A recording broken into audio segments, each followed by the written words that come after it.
아이 둘을 키우는 엄마로서 지난 6년간의 결혼 생활은 순탄하지 않았습니다. 방문을 걸어 잠그고 육아를 외면하는 남편, 이름을 강제로 개명하게 하는 시어머니, 그리고 원하지도 않는 종교에 가입하라는 아가씨까지. 무엇보다 또래 학부모와 맥주를 마셨다는 이유로 3달 동안 집을 나간 남편은 상의도 없이 장인 장모에게 이혼을 선언했는데요. 평소 심장이 안 좋았던 어머니는 이 여파로 세상을 떠났고 잘못했다며 고개 한번 숙이지 않던 남편과 결국 갈라서게 됩니다. 문제는 장인이 아이들의 훈육을 위해서 꿀밤을 때리려다가 손이 스치면서 멍이 들자 남편이 장인을 아동학대로 고소한 뒤 면접 교섭까지 끊어버렸다는 건데요. 여성이 아이들을 다시 만날 수 있는 방법이 없을까요? 자, 오늘도 제보해 주신 사연입니다. 제보자가 이미 연애 때부터 남편의 독특한 성격 때문에 이별을 고했었다는데, 그런데 어떻게 하다 이렇게 결혼까지 하게 된 거예요? 일단 제보자는 현재 30대고요. 7살, 6살 난 두 딸이 있습니다. 남편이랑은 1년 전에 이미 이혼을 한 상태입니다. 남편이랑은 4년 동안 연애를 했고요. 2016년에 결혼을 해서 6년 정도 결혼 생활을 했습니다. 굉장히 오랜 기간 그래도 남편을 봐온 건데 연애 때도 남편 성격이 좀 독특하다는 건 알았다고 합니다. 그리고 그런 점 때문에 헤어진 적도 있었는데 어떻게든 성격 고쳐보겠다, 내가 잘하겠다 설득을 해서 결국 다시 만나기로 했는데 그 직후에 예상치 못하게 아이가 생겼던 겁니다. 아하. 그런데도 제보자 집에서는 이 남편에 대해서 이 사람은 안 된다고 반대를 했다고 합니다. 그런데 이 사연자가 주변에서도 굉장히 보살이다 이런 얘기를 들을 정도로 포용력 있는 성격이기도 했고 또 이런 성격도 성격이지만 그래도 아이가 생겼는데 낳는 게 좋겠다 이런 생각이 들어서 결혼을 결심했다고 합니다. 자, 그런데 말이죠. 식을 올리기도 전에 시어머니가 제보자에게 요구한 게 있었습니다. 혼수 예단 아닙니다. 제보자 얘기 직접 들어보시죠. 얘기를 하더라고. 네 이름이 안 좋다. 자식이 멀리하고 자식이 빨리 죽고 신랑을 멀리하고 신랑이 빨리 죽는다. 너는 개명을 해야 된다. 근데 제가 그 말을 들었을 때는 제가 시집을 갔을 때 무슨 일이 나건 제 탓을 할 것 같은 느낌이 드는 거예요. 제가 철학관에 몇 번 들어봤거든요. 이거는 이름이 쓰는 한자가 아닌데 이걸 왜 썼지? 이렇게 얘기하더라고요. 너는 아무 말 없이 그냥 성적으로 그렇게 하겠다 그런 식으로 해석을 한다 이렇게 얘기를 하더라고요. 자, 이게 그러니까 쉽게 제가 예를 들면 가늠할 간자 이런 거를 이름 한자로 쓰라고 했다는 거예요. 세상에 그런 이름을 박아가지고 청첩장을 돌리라고 했으니. 그러니까요. 사실 저기서부터 사실 저는 개인적으로 갈라 쓰는 게 맞았다고 생각이 개인적으로 좀 드는데, 물론 이따 지나간 일이니까요. 이렇게 결혼을 하셨지만 아까 예기치 못하게 아기가 생겨서 결혼했다고 했죠. 결혼하자마자 바로 육아 전쟁이었습니다. 완전 말 그대로 독박 육아였는데 남편이 교육 관련 업체를 운영을 하면서 늦게 출근하고 새벽에 퇴근합니다. 그러면 아이 둘은 온전히 지금 제보자가 다 키워야 되는 거죠. 그리고 아이들 잘 때 지금 보시는 것처럼 저기 울 수도 있잖아요. 울면 아이가 앵 소리만 내도 벌써 남편이 짜증을 확 냅니다. 예민하게. 그리고 아이가 울어도 거들떠도 안 보고 이불로 발로 차면서 짜증을 내면서 이제 아이들이 깨서 그럼 아빠 나랑 놀아줘 이렇게 얘기를 하면 제보자에게 우는 아이들 데리고 나가 그러면서 자긴 자야 돼 이렇게 얘기를 하면서 방문을 잠가버렸다고 합니다. 남편 생일 때 이제 그 예쁜 아이들이 저 노래 불러 생일 축하 노래 불러가지고 그걸 이제 아빠한테 영상으로 보내주면 얼마나 기분이 좋아요. 예. 네 아빠의 대답. 아 집안이 더럽네 이렇게 한숨만 쉬었다고 합니다. 생일 축하 영상을 보면서. 네, 맞습니다. 근데 출산 2주가 지나서 집안일 똑바로 안 한다. 생활비는 왜 이렇게 많이 쓰냐. 이런 잔소리만 하고요. 너무 억울한 마음에 자기가 1년 동안 뭘 그렇게 썼나. 찾아보니까 화장품, 수유용 속옷, 개인 용도로 사용한 금액이 1년 토탈 80만 원에 불과했다고 합니다. 자, 들으신 것처럼 좋은 아빠, 좋은 남편은 분명 아니었던 것 같아요. 자, 좋은 사위였냐, 소장님? 네, 정말 이 정도 되면 정말 3종 세트라고 볼 수 있는데 정말로 안 좋은 사위입니다.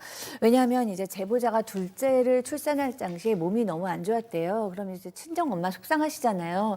제보자께서 둘째를 낳고 이제 막 퉁퉁 부은 거예요. 온몸이 다 너무 아프고. 그러니까 친정 엄마가 속상하니까 아니 얘가 이렇게 약한데 꼭 둘째를 낳아야 했냐. 이렇게 우리 애 아파서 어떡하냐. 너무 고생한다. 이런 얘기를 했더니 이제 사위가 화를 내면서 싸움이 난 겁니다. 그 싸움이 났는데 그 싸움이 날 낳았을 때 첫째 아이가 있었대요. 그러니까 장모님이 이 사위한테 소리를 질렀습니다. 그랬더니 어떤 행동을 했냐면 접근 금지 요청을 한 거예요. 네, 네.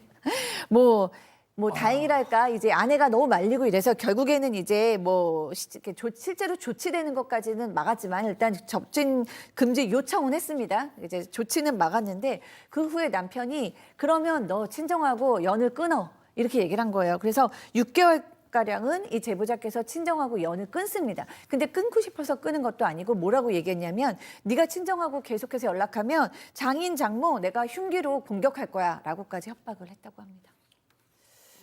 아, 양 변호사님. 남편이 또 집도 나갔다면서요? 그러니까 집을 남편이 쫓아낸 것도 아니고 나간 겁니다. 근데 어떻게 나간 거냐면 사실 친정하고도 연을 끊을 정도가 돼버렸으니까 이 제보자분은 사회생활이라고 할 만한 게 있을 수가 없는 상황이었죠. 근데 우연히 첫째 아이 유치원 또래 어머님들하고 연락이 돼서 만나게 됐답니다. 아이 같은 유치원 다니는 아이들 엄마들끼리 보는 경우 있잖아요. 그 자리에서 맥주 한 캔을 마시고 들어갔대요. 한 캔 마시고 들어갔더니 남편이라는 사람이 아니 술을 아이들 보는데 술을 마시고 돌아다니면 어떡하냐 이렇게 얘기를 했다는 겁니다. 그래서 싸우기 시작했는데 싸움의 이유가 정작 남편은 집에 술을 박스째 쌓아놓고 매일같이 마시는 사람이라는 거예요. 근데 애들 보기 안 좋다고 맥주 한 캔 먹고 온 사람한테 그렇게 말을 하다가 싸우다가 그대로 그 길로 집을 나갔답니다, 남편이. 그리고 이 직장이 뭐 어떤 직장인지 모르겠는데 3개월 동안 직장에 텐트를 치고 직장에서 생활을 했다라고 해요. 아니, 제보자가 너무 뭐 기가 막히게 하다가 어쨌든 안 되겠다 싶어서 찾아갔더니 잘못했다고 네가 사과를 해야 들어가겠다 이런 식으로 나왔다는 겁니다. 아, 예.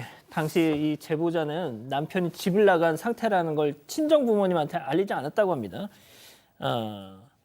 양가에 다 알리지 않았다는 거예요. 자, 그런데 이 남편이라는 사람이 상의도 없이 처갓집에 가가지고 저 쟤랑 못 살겠습니다. 이혼할래요. 엄포를 놨다는 거예요. 들어보시죠. 신랑이 저희 아버지한테 뭐 얘기를 하다가 나가면 저만큼 돈 벌을 수 있으니까 이러면서 자기한테 그래 저희 아빠도 그러면 네가 들어 앉아가지고 연년생 이거 해보라 막 이렇게 얘기하니까 아니 그렇다면 저 이혼하겠습니다 하면서 엉터리로 술을 지르면서 그랬대요. 저희 엄마가 술을 드시면 안 되거든요. 그래서 그것 때문에 술을 먹다가 갑자기 그렇게 된 거거든요. 지나간 신랑이 저희 엄마 장례식 때 나타난 거예요. 그러면서 장례식 끝나고 나니까 자연스럽게 집에 들어오는 거예요. 저 신랑 체치만 느끼고 토하고 했었거든요. 살이 한 달 만에 10kg가 빠졌어요. 이제 신랑 얼굴만 더 토하고 이제 설사도 하고 손 떨리고 못 먹고 먹은 거 바로 토하고 몸이 못 견디는 거예요. 뭐 갑작스러운 어머니의 부고 온전히 뭐 남편 탓이다라고는 할 수는 없겠지만 원망은 되지 않습니까, 이 상황? 네, 그렇습니다. 뭐 직접 사유는 아닌데 연관성이 없지는 않죠. 왜냐하면은 심장이 약하신 어머니께서 사위가 이혼할 거다 여기저기 다 얘기하고 엄포를 놓고 다니니까 그거에 스트레스 받아가지고 술을 막 벌컥벌컥 드셨다는 거잖아요. 그래서 급성 심근경색으로 돌아가셨다는 거예요. 그 제보자가 너무 안쓰럽습니다. 왜냐하면 제보자가 정말 트라우마가 되신 것 같아요. 그렇게 하고 집에 들어오는 남편을 볼 때 그 마음이 어떻겠습니까? 본인의 엄마가 돌아가셨는데 그래서 이 남편이 집에 들어오는 순간 그냥 그 채취만 맡아도 구토가 일어나고 한 달 만에 7kg가 빠졌어요. 너무 엄마 생각에도 괴롭고 모든 게 괴로워서 정말 극단적인 선택까지 하려고 하니까 아이들이 엄마한테 매달리면서 엄마 어디 가지 마 어디 가지 마 이라고 하면서 엄마 등허리를 아이들이 고사리 같은 손으로 두들겨 줬다고 하고요. 설사와 구토 이런 증상 지금도 이어지고 있다고 합니다. 예. 자, 여기 이것도 모자라서요. 그 시누이까지 나서가지고 뭐 또 뭐 이상한 주문을 했단. 그러니까 어머니가 돌아가시기 전이었는데 몸이 계속 안 좋아서 그 얘기를 우연히 신우한테 얘기를 했더니 침대를 놓는 곳이 있다면서 안내를 해주더랍니다. 근데 갔더니 병원이 아니라 무슨 절이었대요. 이 신우이라는 사람이 그러면서 개인정보 싹 적어가지고 그 절에 가입을 회원 등록을 시키더라는 겁니다. 근데 거기 쓰다 보니까 뭐 이렇게 다달이 10만 원씩 회비까지 나라고 하니까 아니 이런데 저 가입할 생각이 없습니다라고 했더니 이 신우이라는 사람이 하는 말이 들어올 때는 마음대로 들어왔지만 그대로 그냥 가면 우리 신들이 가만두지 않을 거예요 이런 얘기를 하더라는 겁니다. 되게 찜찜하잖아요 어찌됐든. 근데 하필이면 또 그러고 해서 얼마 지나지 않았어 이제 아까 들으신 것처럼 어머니까지 돌아가시고 그 와중에 이 신우이는 계속 이대로 가만히 있으면 뭐 언니나 아니면 남편 그러니까 자기 오빠죠 둘 중에 한 사람 죽을 거예요 이런 얘기를 하는 겁니다. 그러니까 아니겠지만 사람이 계속 그런 말 들으면 혹시 어머니가 저 나 때문에 돌아가신 건가 이런 생각까지 들 정도예요. 지금 이 제보자분도 정상적인 사고를 못할 정도로까지 이게 심리적으로 시달리는 겁니다. 예. 이혼해야죠, 빨리. 그러니까 지금 이게 제보자의 주장만을 기초로 저희가 판단하고 있습니다만 이게 만약에 사실이라면 이건 뭐 도저히 같이 살 수 있는 상황이 아니죠. 그래서 제보자가 이렇게 얘기했다고 합니다. 남편한테 본인 이혼하고 싶다고 했었잖아요. 그러니까 본인 입에서 나온 말을 지켜야지 이혼하자 이렇게 얘기했다고 합니다. 원래 이제 어머니가 돌아가시지 않으셨으면 아이도 양육권도 가지고 와서 아이를 같이 키우려고 했습니다만 어머니도 돌아가시고 뭐 제보자 건강 상태도 우울증도 너무 심해진 상황이라 예. 당장 아이를 키울 자신이 없어서 애들한테 엄마 많이 아픈 거 알지? 할아버지한테 잠깐 가 있어야 하니까 아빠랑 좀 지내고 있어 이렇게 설명하고 예. 친권 양육권은 남편에게 주고 그리고 남편에게 위자료를 받지 않는 대신에 양육비를 주지 않는 조건으로 합의 이혼을 했다고 합니다. 자, 근데 문제는 그 다음이었어요. 네, 그 아이들이랑 한 달에 2번씩 만나게 됐는데 아이들이 엄마를 오랜만에 보다 보니까 날이 갈수록 더 어리광도 부리고 때도 들고 했던 것 같습니다. 그러다가 하루는 이 친정 아버지, 그러니까 아이들 할아버지가 아이들이 너무 버릇없게 구니까 아이들을 훈계하면서 엄마 말 좀 들어라라고 하면서 이 꿀밤을 딱 때리려고 했는데 그 순간 하필이면 아이가 고개를 이렇게 위로 든 겁니다. 어허. 그러면서 이 눈두덩이에 손이 스쳐서 그 부위에 멍이 살짝 들었다고 했습니다. 그런데 아이들이 집에 돌아가고 나서 남편은 별말도 없었는데 며칠 뒤에 갑자기 경찰로부터 연락이 옵니다. 무슨요? 남편이 장인을 아동학대로 고소했다라는 내용이었고요. 이 제보자를 신고한 건 아닌데 제보자 역시도 너 그 폭행 방조하지 않았냐? 라면서 교섭을 뚝 끊어버렸다고 합니다. 제가 그 아이의 눈두덩이 멍든 사진을 봤습니다. 아이는 웃고 있었어요. 자, 이쯤에서 별별 상담소 오늘의 궁금증 짚어보죠. 자, 일방적으로 교섭을 끊어버린 남편 어떻게 해야 아이들을 만날 수 있을지 지금 묻고 계십니다. 자, 양 변호사님. 네, 일단 면접교섭권 자체도 권리고 이걸 이행하지 않을 경우에 면접교섭권 이행 신청이라는 것을 가정법원에 할 수가 있습니다. 그러니까 이혼 소송하는 것과 똑같은 것이고요. 그곳에서 이 신청을 하게 되면 또 면접교섭을 거부하는 정당한 사유가 있을 수도 있기 때문에 불러다가 심리를 해보고 결정을 하면 그 결정을 따르도록 하고 있고요. 만약에 거부할 경우에는 그 거부할 때마다 1,000만 원까지 과태료를 부과할 수 있도록 또 신청도 할 수 있거든요. 그런 강제 청구권이 있다는 것 자체를 아시고 한번 시도를 해보시기 바랍니다. 그러니까 아마 뭐 장인어른이 뭐 아이를 학대했다 뭐 이런 취지의 주장을 하긴 할 텐데 아까 뭐 아이가 웃고 있었던 사진 등이나 그리고 엄마와의 그 애착 관계 그런 부분들을 이제 종합적으로 주장을 하면 제가 보기에도 받아들여질 가능성이 매우 높고요. 그리고 이제 계속 불이행할 경우에는 아예 양육자 변경 청구도 할 수 있습니다.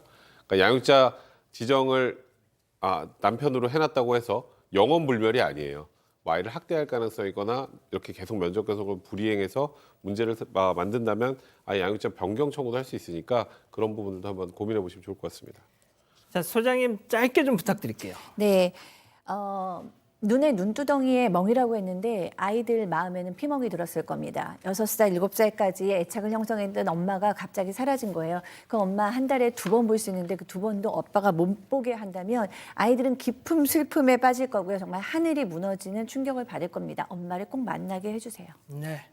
자, 이 기자. 네, 가족 여러분들도 많은 의견 주시고 계신데요. 일단 앨리스님, 같이 살 때는 육아도 안 하던 사람이 뭐 얼마나 애끓는 부정이라고 아동학대 신고를 합니까 하셨고요. 콜라님, 저 남자 밑에서 애들 잘하면 안 될 것 같습니다. 꼭 아이들 만나세요라는 의견 주셨습니다. 예. 세상엔 이상한 사람들이 정말 많습니다. 예. 이 사건의 진실을 추적하고 싶으십니까? 그렇다면 사반 채널을 구독해주세요. 지금까지 이자연 기자였습니다.